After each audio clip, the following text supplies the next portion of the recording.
Wisconsin Museum of Art in Wisconsin, and we're looking at the art piece Under the Great Wave of Kanagawa, which is more commonly known as the Great Wave. Sarah and I have been truly fascinated by this piece because of the use of contrasting colors. That's right, Chabeli. Anyone who looks at this piece can see the wave has this powerful, cold blue color, which is pretty bold compared to the rest of the artwork, in contrast with the dullness of the background.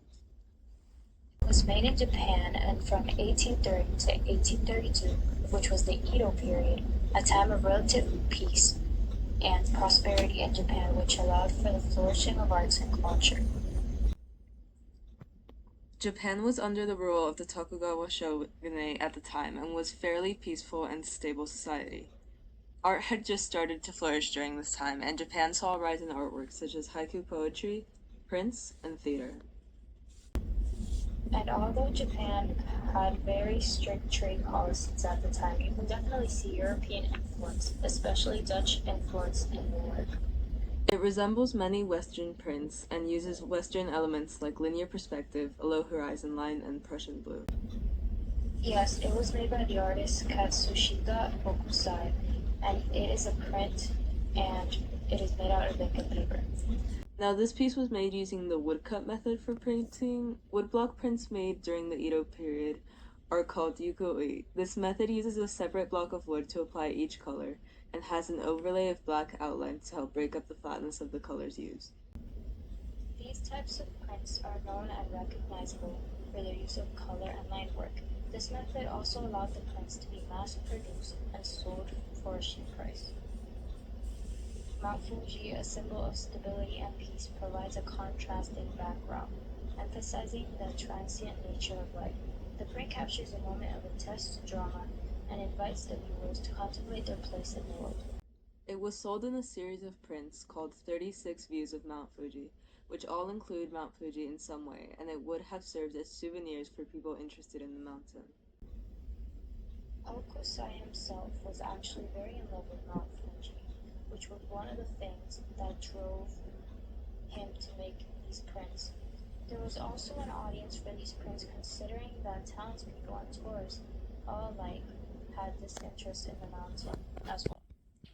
And this was during a time when you could clearly see the mountain from anywhere in the city, so that also added to the fanaticism towards it. If you look at the work, you can actually see Mount Fuji in the background. But it's not the main focus of the composition. The main focus is obviously the wave. You can see the wave, which takes up most of the space, and then the people in boats looking very small and powerless, having to battle with nature, along with the mountain just peeking through the water. The artist uses lines in the piece to guide the viewer's eye towards the mountain and to create visual interest in the work. Precisely, the wave resembles this overpowering image overtaking these small ships and shows the human experience in the face of an overwhelming force, emphasizing on the tiny boats, showing human vulnerability. The wave's imminent crash suggests the potential for destruction, further emphasizing human helplessness.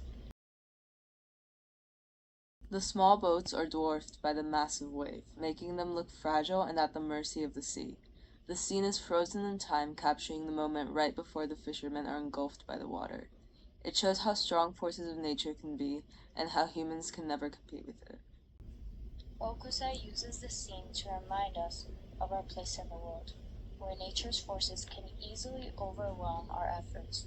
Also, if you look at the piece, you can also see elements like the golden ratio, which are a nod to Asian artworks and exemplify perfection in the art. The piece also creates a sense of movement with the curve of the wave and movement and chaos in the water. The subject matter of this work was also quite different for the time, as most woodblock prints depicted things like actors and courtesans. Hokusai broke away from this with his choice to depict such a strong force of nature. Once the West got a hold of it, Hokusai's work became exceedingly acclaimed, and Under the Great Wave of Kanagawa still holds up today as one of the most important and iconic words of Japanese art. The symbolic image represented an important change happening to the Japanese society, a change which brought the presence of the foreign influences coming from the uncertainty of the sea and gave us a glimpse into the power and beauty of nature.